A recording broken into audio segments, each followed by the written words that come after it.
The loading bay of Station Hope fell silent as the massive alien transport ship docked. Ambassador Tae-ho Kim adjusted his formal uniform and tried to hide his excitement. Today marked humanity's official welcome into the Galactic Trade Consortium.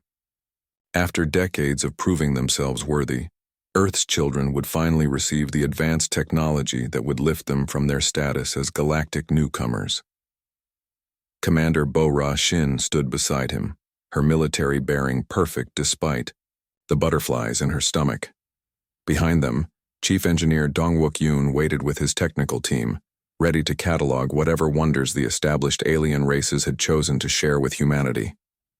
The airlock hissed open, and 3 figures emerged. The Vraxian ambassador moved on 6 articulated legs, his crystalline carapace gleaming under the station lights. Beside him walked a Kelthani delegate, her flowing robes hiding the tentacles that served as arms.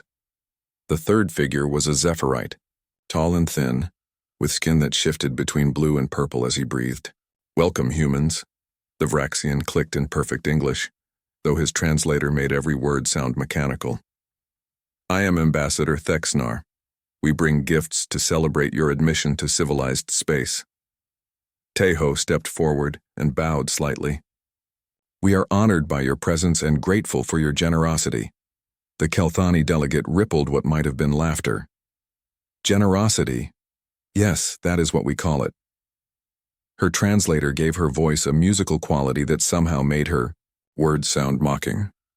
Behind the diplomats, alien workers began wheeling containers into the loading bay. The first few looked promising, sleek metallic cases that hummed with energy. But as more containers arrived, Dongwook began to frown. Many were cracked, dented, or showed clear signs of damage. "These are salvage materials," Thexnar explained, as workers continued unloading. "Components, systems, and devices that our civilizations no longer require. Perfect for a species beginning its journey among the stars." The Zephyrite spoke for the first time, his voice like wind through leaves. "We call them learning materials. Study them well and perhaps one day you will understand their purpose." Bo-Ra watched container after container being dumped rather than carefully placed. Her jaw tightened as she realized what was happening. This was not a gift. This was garbage disposal with diplomatic wrapping. One container split open as it hit. The deck, spilling out twisted metal fragments, burned circuit boards, and what looked like the remains of a shattered engine core. The alien workers simply pushed the debris aside and continued unloading. "This is scrap metal," Dongwook said quietly, kneeling beside the spilled contents. His engineer's eye immediately began cataloging what he saw. Vraxian hull plating, though, cracked and stress-fractured. Kelthani power couplings, their crystalline matrices clouded with age. Zephyrite navigation computers, their organic components dried and brittle. Scrap? Thexnar's mandibles clicked in what passed for amusement among his species. "Young engineer, what you call scrap represents thousands of years of development by civilizations that mastered spaceflight before your species learned to make fire." The Kelthani delegate drifted closer to a pile of components. "These failed. Experiments cost us billions of credits to develop. The fact that they did not meet our standards does not make them worthless.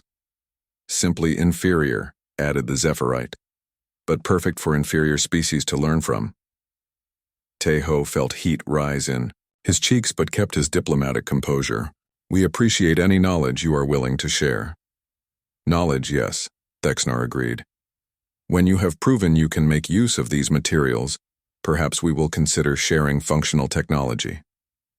The unloading continued for 3 hours.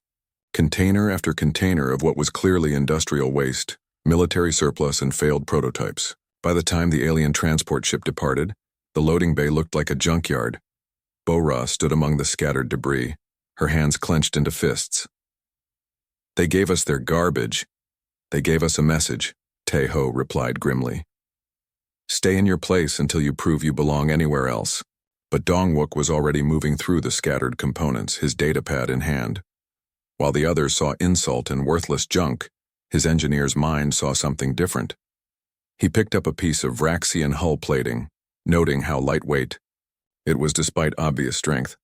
A Kelthani power coupling might be clouded, but the crystal matrix was still intact. The Zephrite navigation computer was damaged, but the biological neural pathways were merely dormant, not dead. "Sir," he said to Tejo, his voice thoughtful, "I need to run some tests on these materials." "Tests?" Bora laughed bitterly. "What is there to test? They dumped their trash on us and called it a gift." Dongwook held up the hull plating fragment. "This piece is cracked, yes, but look at how it cracked. The stress patterns show it failed under forces that would have vaporized our best armor. And this power coupling, the crystal is clouded because it has been overcharged beyond its design limits. But the basic structure is sound."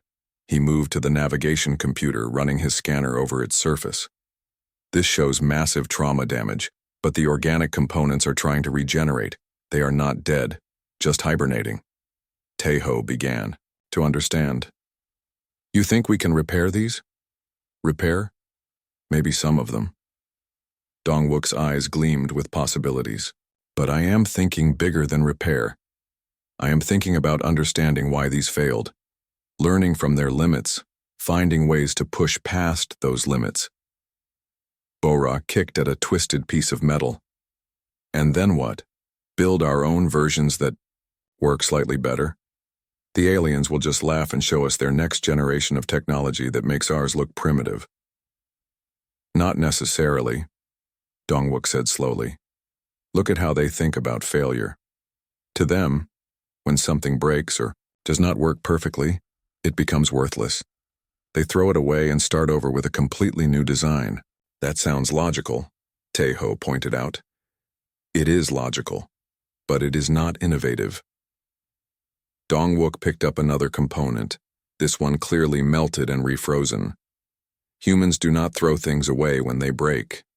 We fix them, we modify them. We make them work better than they did before." He gestured at the scattered debris around them. "They see garbage. I see a library of failures, each one teaching us exactly how far we can push alien technology before it breaks. And once we know where it breaks, we can figure out how to make it stronger." The three humans stood in silence for a moment, looking at the enormous pile of discarded alien technology with new eyes. "It would take years," Tejo said finally. "Years of research, testing, reverse engineering, and we would have to do it secretly. If the consortium found out we were trying to improve on their discarded technology, they might see it as threatening." "Let them," Bora said, her anger crystallizing into determination. "I am tired of being patted on the head and told to be grateful for scraps." Dongwook was already pulling out his communicator. "I need to call Dr. Hyejin Park at the Materials Laboratory and Dr. Kyung-Soo Lee from Quantum Research. If we are going to do this, we need the best minds humanity has to offer." "Do what, exactly?" Tejo asked. Dongwook looked around at the scattered alien technology, his mind already racing with possibilities. "Build something they will never expect. Something that uses their own discarded innovations against them." Over the next several days, more human experts arrived at Station Hope.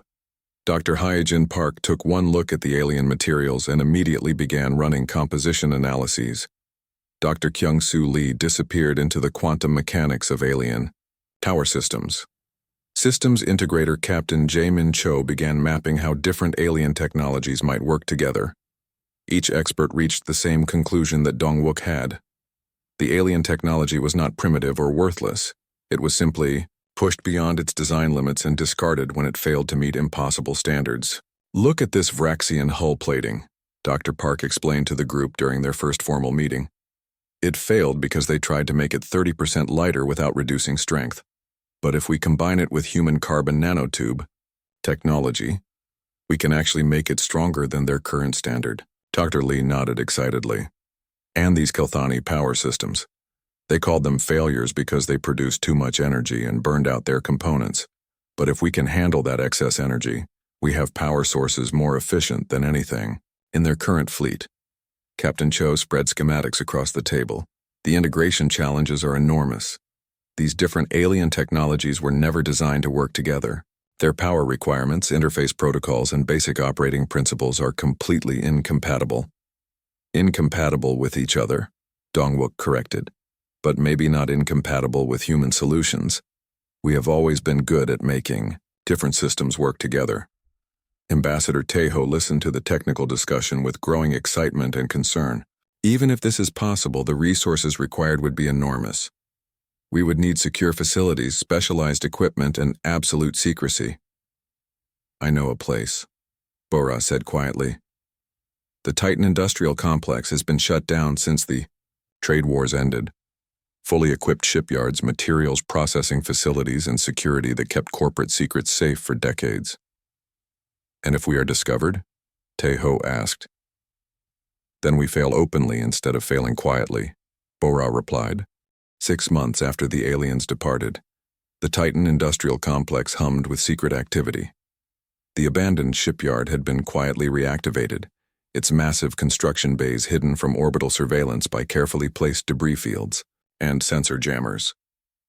Deep within the facility, humanity's brightest minds worked on a project that would have seemed impossible just a year earlier. Chief Engineer Dong-Wook Yoon stood in the main laboratory, surrounded by alien components in various states of disassembly. What had once looked like random junk now revealed itself as a treasure trove of advanced technology, each piece telling a story of alien innovation pushed beyond its limits. Dr. Hai-Jin Park emerged from her materials lab, excitement clear in her voice. Dong-Wook, you need to see this. Remember that Vraxian hull plating that cracked under stress? I have been running tests for weeks, and I think I know why it failed. She led him to a testing chamber where samples of the alien metal were mounted under massive hydraulic presses. The Vraxians designed this alloy to be incredibly light and strong, but they made one crucial mistake. They assumed uniform stress distribution. When the metal encountered focused impact, it channeled all that force along crystalline fracture lines. Dong-Wook studied the test results. So the strength that made it so effective under normal conditions became a weakness under extreme conditions. Exactly. But watch this. Dr. Park activated another press, this one containing a sample that looked different. The metal had a subtle texture like tiny scales. I took the base Vraxian alloy and integrated human carbon nanotube weaving throughout the structure. Instead of channeling stress, it disperses it. The press applied enormous force to the hybrid material. Instead of cracking, it bent and flexed, then returned to its original shape when the pressure was released. It is not just stronger than the original Vraxian design, Dr. Park said proudly. It is stronger than our current military-grade armor plating, and it weighs 60% less. Across the laboratory, Dr. Kyung-Soo Lee was having his own breakthrough with Kelthani power systems. The crystalline energy cores that the aliens had discarded as overcharged failures were spread across his workbench in various configurations. The problem is not that these cores produce too much energy, he explained to Captain Jae-Min Cho, who was trying to understand how to integrate the power systems into human ship designs. The problem is that Kelthani technology cannot handle the energy they produce. He activated one of the cores and it glowed with brilliant blue light. Energy readings on nearby monitors spiked dangerously high. See? The Kelthani built these to be efficient, but when they achieved 97% energy conversion efficiency, their own systems could not handle the output, so they declared the core's failures and designed less efficient but more manageable alternatives. Captain Cho frowned at the energy readings. But if our systems cannot handle that much power either, how does this help us? Dr. Lee grinned and activated a second device, a power regulation system built from human components. Human fusion reactors have always been less efficient than we wanted, so we got very good at building systems that can handle energy spikes and fluctuations. We turned the Kelthani efficiency problem into a human power abundance solution. The energy reading stabilized as the human-built regulator smoothed out the massive power output. With proper regulation, one Kelthani core can power systems that would normally require 3 of our fusion reactors. Meanwhile, in the computer systems lab, the most challenging work was taking place. The Zephyrite navigation computers were unlike anything humans had ever encountered. Instead of traditional circuits and processors, they used organic neural networks grown from modified plant-like organisms. Dr. Min-Ho Kang, a specialist in biocomputing, had spent months learning how to communicate with the dormant systems. The Zephyrites grew these computers like gardens, he explained to the visiting team leaders. Each neural cluster specializes in different types of calculations: navigation, threat assessment, resource management. The damaged computer before him looked like a cross between a circuit board and a dying plant. Most of its organic components were brown and brittle, but a few sections still showed hints of green. The trauma that damaged these systems was not physical, Dr. Kang continued. It was information overload. The Zephyrites tried to process too much data too quickly, and the neural networks essentially had nervous breakdowns. Can they be repaired? Dongwook asked. Better than repaired. Rebuilt. Dr. Kang activated a growth chamber containing what looked like a hybrid of the original Zephyrite design and human neural interface technology. I have been feeding the surviving neural clusters human brain scan patterns, teaching them to think more like we do instead of like Zephyrites. The hybrid system came online, and displays around the lab lit up with navigation data, tactical assessments, and resource calculations flowing faster than any human could follow. It processes information like a Zephyrite system, but handles stress, overload like a human brain. Instead of breaking down under pressure, it gets more creative. The successes were encouraging, but Captain Cho faced the enormous challenge of making all these different alien technologies work together. In his integration lab, he had built test platforms that tried to combine Vraxian hull materials, Kelthani, power cores, and Zephyrite computer systems. The fundamental problem is that these three species think about technology completely differently, he explained during the weekly progress meeting. Vraxians build everything to be perfect and efficient. Kelthani technology is all about raw power and performance. Zephyrite's design systems that grow and adapt organically. He gestured to a wall covered with integration diagrams, most of them marked with failure annotations. When you try to connect them directly, they fight each other. Vraxian systems reject. Kelthani power is too chaotic. Kelthani cores overload Zephyrite neural networks. Zephyrite computers try to optimize Vraxian systems in ways that make them less efficient. But, Dongwook prompted, sensing there was more. But if we use human interface technology as a translation layer between them, something interesting happens. Captain Cho activated a test platform that looked like a miniature version of a ship's bridge. Human technology has always been about making incompatible systems work together. We never had the luxury of building everything from scratch, with perfect compatibility. The test platform hummed to life. Vraxian hull sensors fed data to Zephyrite navigation computers through human interface adapters. Kelthani power cores supplied energy to Vraxian efficiency systems through human regulation buffers. Everything that should have been incompatible was working together.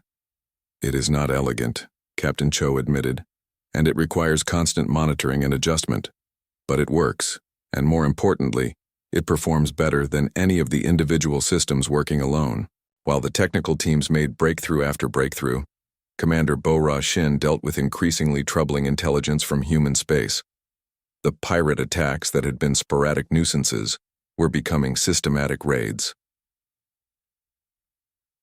17. Cargo ships attacked this month, she reported to the weekly security briefing. All human vessels, all carrying trade goods between human colonies. The attackers use military-grade weapons and seem to know exactly when and where our ships will be vulnerable. Ambassador Tae-ho Kim reviewed the attack reports with growing concern. The Galactic Trade Consortium has been less than helpful in addressing these raids. They suggest that human shipping should stick to well-traveled trade routes under consortium protection, which happen to be routes controlled by consortium member species, Bo-Ra added grimly. Routes where they charge premium fees for protection and transportation services. Dr. Park looked up from her material samples. Are we sure these are random pirate attacks? Nothing about them is random, Bo-Ra replied. They target human ships specifically. They use weapons that can only be obtained through military channels, and they always know exactly what cargo the ships are carrying. The implication hung in the air. These were not random pirates. They were organized attacks designed to weaken human trade capabilities and force humanity into dependence on consortium-controlled shipping.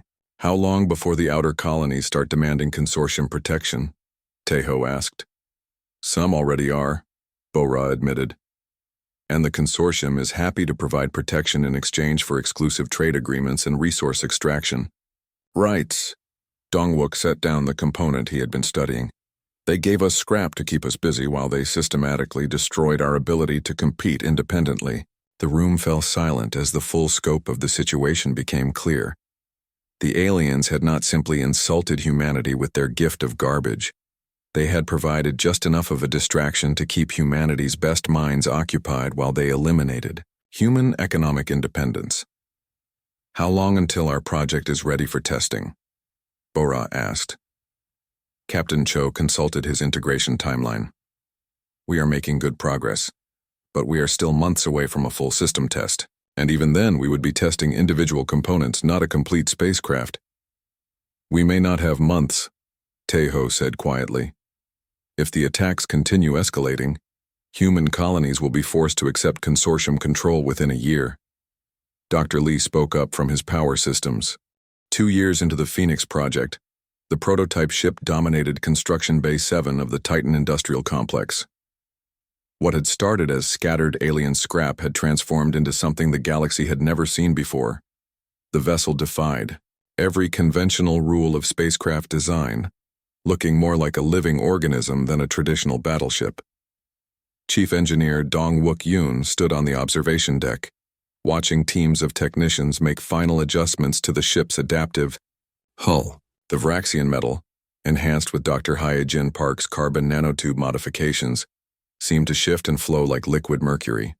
Sections could reconfigure themselves based on combat requirements, changing from smooth racing surfaces to angular, armor plating in seconds. The hull adaptation system is responding perfectly, Dr. Park reported, her voice crackling over the comm system from inside the ship. We can shift between speed configuration and combat configuration in under 30 seconds. But the hull was just the beginning. The real innovation lay in the ship's brain, a hybrid system that combined Zephyrite biocomputing with human neural interface technology. Dr. Min-Ho Kang had spent months teaching the organic computer networks to think like humans while processing information like aliens. Phoenix, run a level 3 diagnostic, Dr. Kang commanded from the computer core. The ship's voice responded immediately, sounding almost human despite its alien origins. All systems operating within optimal parameters, Dr. Kang. However, I'm detecting suboptimal power distribution in sections 7 through 12. Recommend 15% power reallocation to improve efficiency. Do it! Dr. Kang approved, watching as the ship's systems automatically adjusted themselves. Phoenix, what is your current tactical assessment capability? I can process and analyze 17,000 different combat scenarios per second, the ship replied. I am also monitoring 43,000 variables that might affect mission success, including crew stress levels, equipment degradation rates, and enemy behavioral patterns. Dr. Kang smiled with pride. The Zephyrite had built computers that could process vast amounts of data, but broke down under pressure. Phoenix learned from stress, becoming more creative and resourceful when faced with impossible situations. In the weapons bay, Commander Jin-A Ryu was putting the finishing touches on her greatest innovation, modular weapon systems that could reconfigure during combat. Unlike traditional alien weapons that were designed for specific purposes, Phoenix's arsenal could adapt to any threat. Show me configuration Alpha 7, she instructed her technical team. The weapon pods along Phoenix's hull shifted and recombined. What had been 6 individual laser cannon became 2 high-powered beam arrays. Energy conduits rerouted themselves, and targeting systems automatically recalibrated for the new configuration. Now Delta 3, Commander Ryu continued. The same. Weapon pods split apart and rearranged into 12 rapid-fire pulse cannons, each one capable of independent targeting. The transformation took less than 15 seconds. The Kelthani power cores give us enough energy to run any configuration we want, she explained to Captain Won-Ho Nam, who was observing the demonstration. And the Zephyrite targeting computers can handle multiple independent targets without degradation. Captain Nam nodded approvingly. What about defensive systems? Even better. Commander Ryu activated another sequence, and the ship's hull began to shimmer with energy fields. Instead of traditional shields that deflect attacks, we absorb and redirect them. Kinetic impacts get channeled into the hull's adaptive structure, making us stronger. Energy weapons feed directly into our power systems. So attacking us makes us more dangerous? Exactly. The more they shoot at us, the more power we have to shoot back. Captain Nam had been working with the crew to develop entirely new tactical approaches. Traditional space combat was rigid and predictable, with ships following established patterns of engagement. Phoenix demanded different thinking. "Forget everything you know about space combat," he told the assembled crew during their daily training session. "Phoenix is not a normal ship, and we cannot fight like a normal crew." Navigation Officer Sung-Min Lee raised his hand.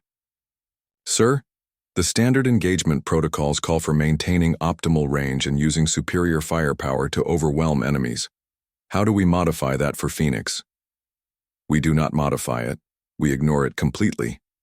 Captain Nam activated a holographic tactical display showing various combat scenarios. Phoenix is built from technology that 3 different alien species threw away as failures. Our advantage is not superior firepower or armor. Our advantage is that we are unpredictable. He highlighted different sections of the ship. Our hull can change configuration mid-battle, confusing enemy targeting systems. Our weapons can recombine into entirely new arrangements. Our computer can analyze enemy tactics and develop counters in real time. We do not fight like any species the galaxy has seen before. Chief Gunner Mi-young Kim studied the tactical display. "So we fight like humans?" "We fight like humans using alien tools," Captain Nam corrected. "We use their own discarded technology to do things they never imagined possible." The crew was unlike any other in human space. Navigator Sung-Min Lee could plot jump coordinates through debris fields and gravitational anomalies that would challenge any alien pilot. His human intuition combined with Zephyrite computational power made him capable of navigational miracles. Chief Gunner Mi-young Kim had trained on weapon systems from 6 different alien species before focusing on Phoenix's hybrid arsenal. She could make weapon combinations that confused enemy defensive systems because they did not match any known threat profile. Engineering Officer Yan-Woo Choi understood Phoenix's systems better than anyone except Dong-wook himself. He could keep the ship running under conditions that would cripple any conventional vessel, using the adaptive nature of their hybrid technology to solve problems in real time. But the real test came when Ambassador Tae-ho Kim arrived with devastating intelligence about the escalating pirate attacks on human shipping. "It is worse than we thought," he reported to the assembled project leadership. "The attacks are not random piracy. We have confirmation that they are coordinated strikes by consortium military units with their identification transponders disabled." Commander Bo-ra Shin, now designated as Phoenix's commanding officer, reviewed the intelligence reports grimly. "How many ships have we lost?" 47 merchant vessels in the last 6 months, Tae-ho replied. "And it is getting worse. The raiders are becoming bolder, attacking ships closer to human space. Some human colonies are already negotiating protection agreements with consortium forces. Protection from attacks the consortium is organizing," Bo-ra said bitterly. "The outer colonies do not know that. All they see is effective raids followed by offers of security in exchange for trade concessions." Dong-wook set down the diagnostic reports he had been reviewing. "How long before humanity is forced into complete economic dependence?" "Months, not years," Tae-ho admitted.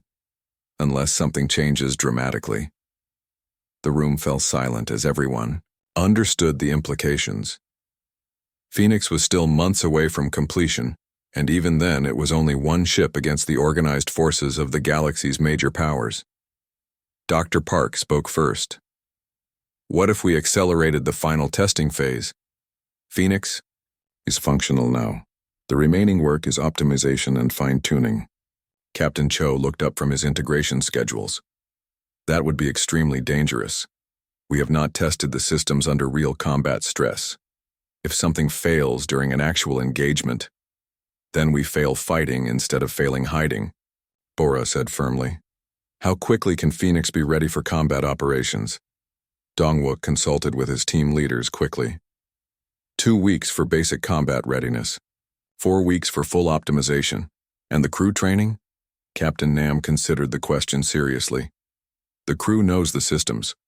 What they lack is real combat experience with Phoenix's capabilities, but that is something we can only gain by actually fighting.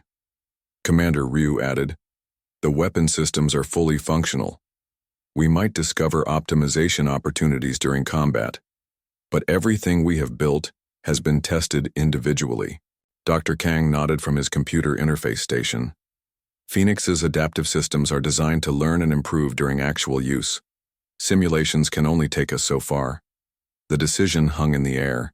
They could continue their careful development, process and watch humanity slide into economic subjugation, or they could risk everything on an untested ship with an inexperienced crew. Ambassador Tai Ho broke the silence. There is something else. Intelligence suggests the consortium is planning a major escalation. Multiple human colonies simultaneously, designed to force immediate acceptance of protection agreements. When? Bora asked. Soon. Maybe weeks. Dongwook looked around the room at the people who had spent 2 years turning alien garbage into human innovation. They had created something unprecedented, but they had created it in secret, in isolation, without any real understanding of how it would perform against the galaxy's established military forces. Phoenix, he called to the ship's computer system. Yes, Chief Engineer Yoon. Are you ready for combat? The ship paused for nearly 3 seconds, an eternity for a computer system, before responding. I am ready to learn what combat teaches, Chief Engineer. My systems are functiized. The emergency signal from the Kepler colony reached Earth just as Phoenix completed its final system checks. Commander Bora Shin read the transmission with growing anger. 23 merchant ships, carrying supplies essential for the colony's survival, had been attacked simultaneously by unknown raiders just outside the Kepler system. They are not even pretending to be random anymore, she said to her bridge crew. The main display showed the attack pattern, a coordinated strike that had destroyed the entire supply convoy within minutes. Navigator Sung-Min Lee plotted the course to Kepler. 17 hours at maximum jump speed, Captain. But the raiders will be long gone by then. Maybe, Bora replied. Phoenix analyzed the attack pattern. What do you calculate as the probability that the raiders are still in the area? The ship's hybrid consciousness processed the question for several seconds. Based on previous attack patterns and the strategic value of controlling the Kepler approach routes, I calculate a 73% probability that hostile forces remain in the system. Engineering Officer Yan Wu Choi looked up from his status displays. Captain, all systems are operating within optimal parameters. Phoenix is ready for whatever we find there. Chief Gunner Mi Young Kim was already running through weapon configurations. What are our rules of engagement if we encounter the raiders? Bora considered the question carefully. Once Phoenix engaged in combat, there would be no hiding what humanity had accomplished. The secret project would become public knowledge throughout the galaxy. If we find ships attacking human convoys, we defend human interests, she decided. Phoenix, open a channel to Admiral Chen at Fleet Command. The communication came through clearly despite the distance. Admiral Chen's weathered face appeared on the main screen, his expression grim. Phoenix, we have reports of massive convoy losses throughout human space. This appears to be a coordinated campaign. Admiral, Phoenix is jumping to Kepler to investigate. We may encounter hostile forces. Admiral Chen paused, understanding the implications. Phoenix, you are authorized to defend human shipping by any means necessary. The political consequences are secondary to protecting our people. The transmission ended, and Bora looked around her bridge. Her crew represented the best of human space service, but they had never worked together in combat. Phoenix's systems were revolutionary, but they had never been tested against real military opposition. All stations prepare for jump, she ordered. Phoenix's hybrid drive systems engaged with a sound unlike any traditional spacecraft. The Kelthani power cores provided massive energy output, while the Zephyrite navigation computers calculated jump coordinates through dimensions that conventional systems could not access. The combination allowed Phoenix to travel faster and more accurately than ships using single-species technology. The jump took 14 hours instead of 17, emerging from hyperspace at the edge of the Kepler system, with sensors already scanning for threats. Multiple contacts, Sung-Min Lee reported immediately. 12 large vessels holding position near the main shipping lane. Configuration matches military cruisers, but their identification transponders are not broadcasting. Phoenix detailed. Analysis, Bora ordered.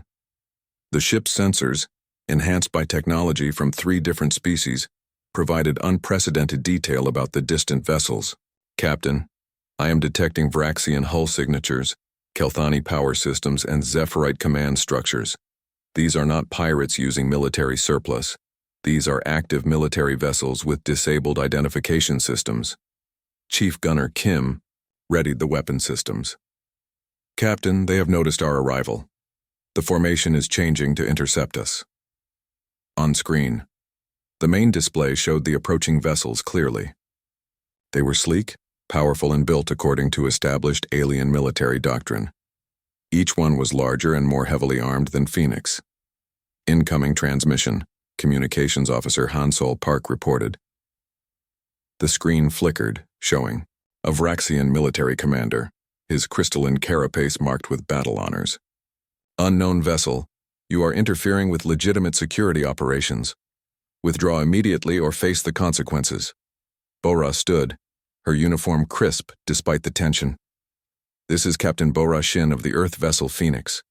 You are attacking civilian shipping in violation of Galactic Trade Consortium regulations. Cease hostile actions and identify yourselves. The Vraxian's mandibles clicked in amusement.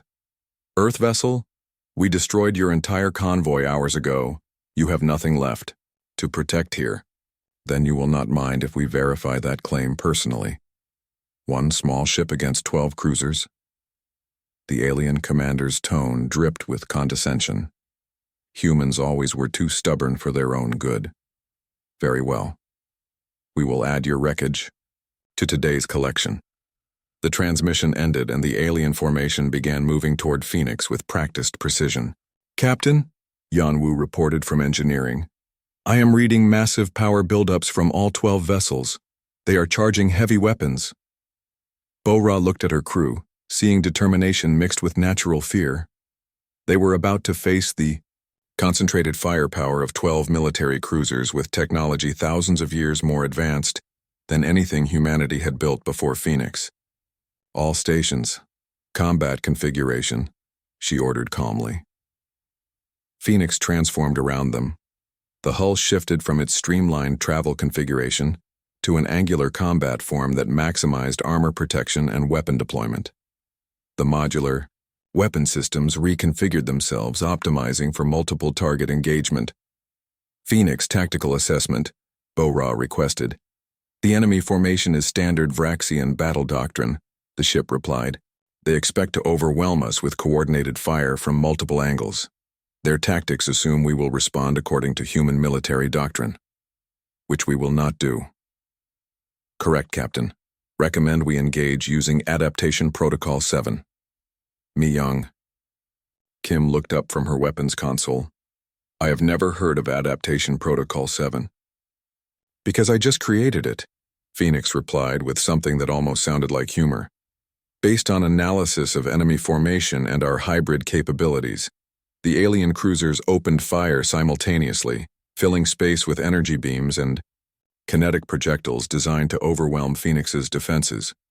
But Phoenix did not try to deflect or avoid the incoming fire. Instead, the ship's adaptive hull absorbed the energy attacks, channeling them directly into its power systems. The kinetic projectiles struck armor plating that flexed and distributed impact forces across the entire hull structure.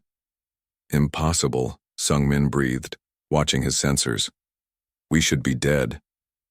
Energy absorption at 94% efficiency, Yanwu reported with amazement. The Kelthani power cores are actually gaining energy from their attacks.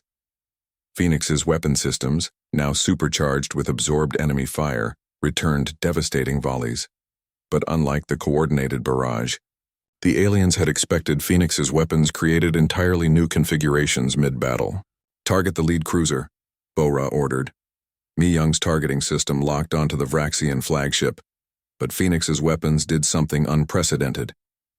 Instead of firing all weapons at the target, they split into multiple configurations that, attacked from angles the cruiser's defensive systems could not handle simultaneously. The result was spectacular. The Vraxian flagship's shields, designed to deflect attacks from predictable directions, collapsed under fire patterns that changed direction and intensity faster than their computers could compensate. "Impossible," came the transmitted voice of the alien commander. "What kind of weapon system are you using?" "Your own," Bora replied with grim satisfaction. "Phoenix, engage the formation using dispersal pattern Alpha." Phoenix moved through the enemy formation like nothing the aliens had ever encountered. Traditional space combat relied on ships maintaining formation and concentrating fire. Phoenix ignored those rules completely. The ship's adaptive hull allowed it to change configuration continuously, confusing enemy targeting systems that tried to predict impact points. The hybrid computer system analyzed enemy tactics in real time and developed counters faster than the aliens could adapt.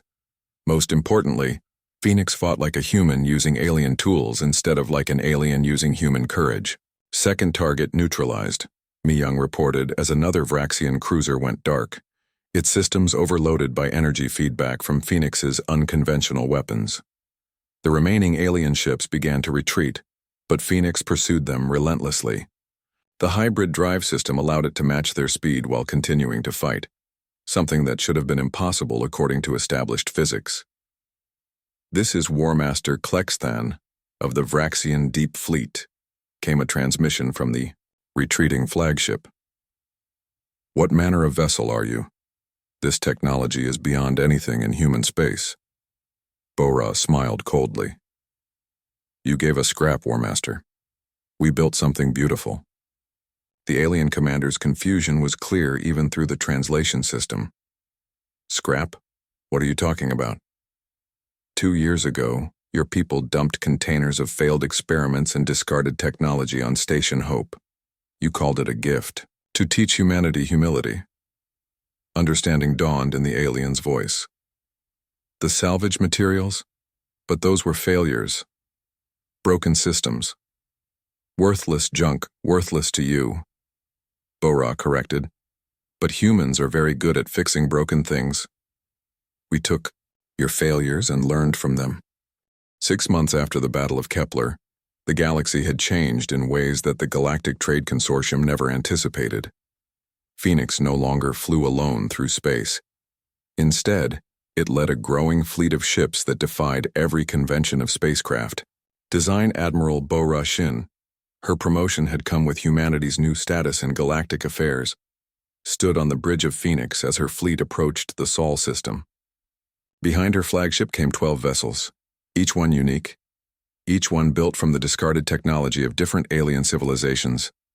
The Titan, constructed primarily from failed Kelthani experiments, generated so much power that its energy signature could be detected from 3 star systems away.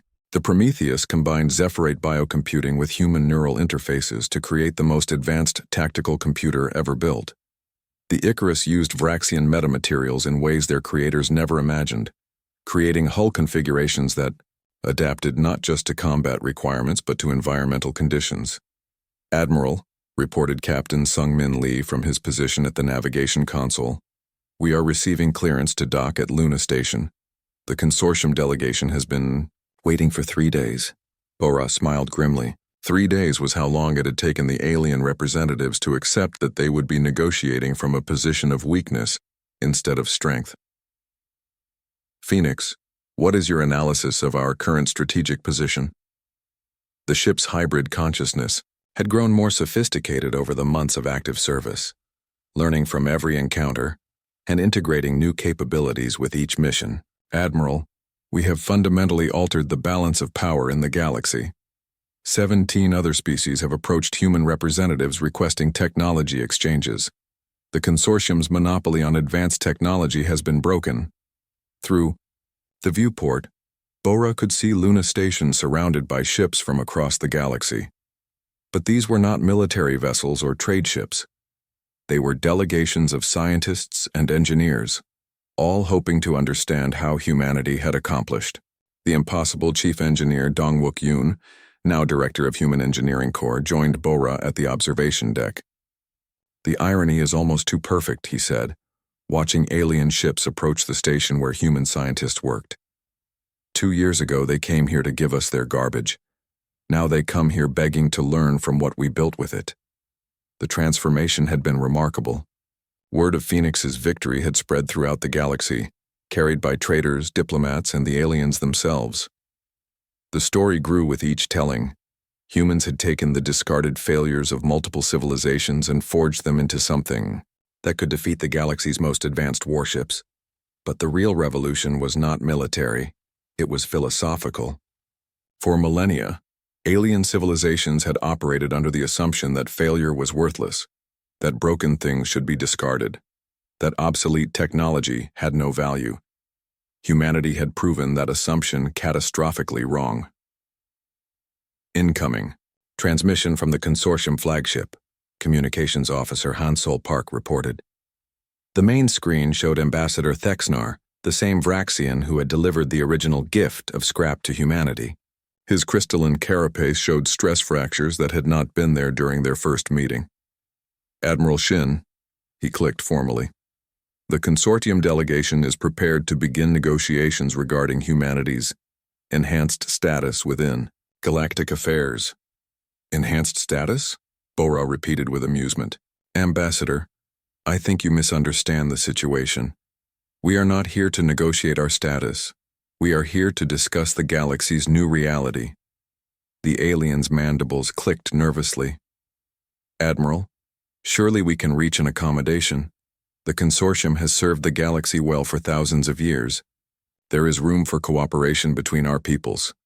"I agree completely," Bora replied. "And the first step toward cooperation is acknowledging what happened. You gave us your garbage, expecting us to be grateful for scraps. Instead, we learned that your garbage was more valuable than your gifts." Behind Thexnar, she could see other alien delegates, Kelthani, Zephyrite, and species she did not recognize. All of them watching the conversation with the intensity of beings whose entire worldview had been shattered. "The materials we provided were genuinely worthless," a Kelthani delegate interjected, her tentacles writhing with agitation. "Our finest scientists had declared them failures." "Your finest scientists were correct," Dongwook said, joining the conversation. "Those materials were failures according to your specifications and design philosophies, but they were not failures according to human engineering principles." He activated a holographic display showing Phoenix's construction. "Every system on this ship is built from components your civilizations discarded, but we did not try to make them work according to your designs. We learned from your failures and created something entirely new." Dr. Hyejin Park stepped forward from her position at the materials analysis station. "The Vraxian hull plating you gave us cracked under stress because you designed it to be perfect. We took that cracked plating and learned exactly where the stress limits were. Then we reinforced those specific points with human carbon nanotube weaving. The result is not perfect according to Vraxian standards," she continued, "but it is stronger than anything in your current fleet." Dr. Kyung-Soo Lee added from his position at the power systems console. "Your Kelthani energy cores failed because they produced more power than your systems could handle. Instead of reducing their output to match your capabilities, we enhanced our systems to handle their full potential." The alien delegates listened with growing amazement as the human team explained how every failure had been transformed into a breakthrough innovation. "This is not possible," the Zephyrite delegate whispered, his skin shifting through colors that indicated deep distress. "Our biocomputers were damaged beyond repair. The neural networks were completely disrupted." Dr. Minho Kang smiled patiently. "Disrupted, yes, but not destroyed. We studied the disruption patterns and discovered that your computers failed because they processed information in ways that created feedback loops. But those same feedback loops, properly managed, allow for predictive analysis capabilities far beyond your original specifications. The silence that followed lasted for several minutes as the alien delegates tried to process what they were hearing. Finally, Ambassador Thexanar spoke. "You are saying that our discarded failures were actually superior to our current technology?" "Not superior," Bora corrected. "Different. Your technology is designed for perfection, efficiency, and predictable performance. Ours is designed for adaptation, innovation, and creative problem-solving. When you combine your perfectionist engineering with our adaptive approaches," Dongwook added, "the result is technology that neither of our species could have created alone." The implications were staggering. For millennia, the established alien civilizations had advanced through incremental improvements to existing technologies.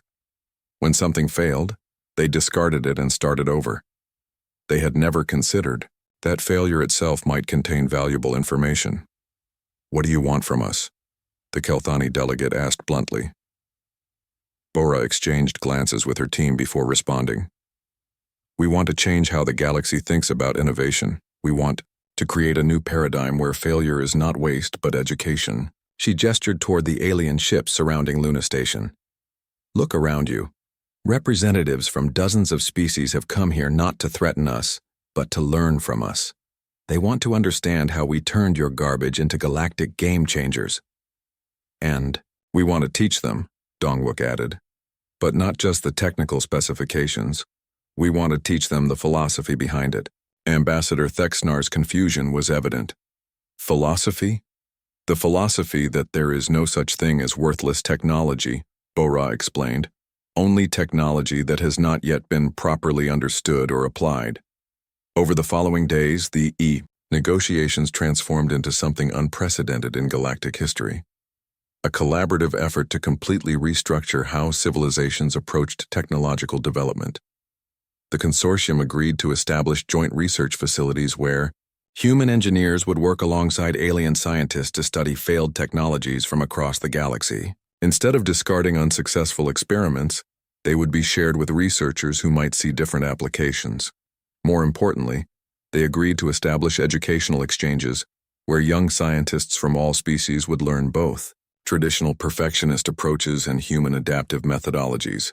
"The galaxy has been throwing away its potential for thousands of years," Dr. Park explained to a mixed group of human and alien researchers. "Every failed experiment represents knowledge about the limits and possibilities of the technologies involved." "We are not saying that failure is good," Dr. Lee clarified. "We are saying that failure teaches lessons that success cannot provide." The transformation was not just technical, it was cultural. Species that had competed for millennia began collaborating, sharing their failures as enthusiastically as their successes. The Vraxians discovered that their perfectionist engineering, combined with human adaptability, could create materials that were both flawless and resilient. The Kelthani learned that their raw power could be channeled through human regulation systems to achieve previously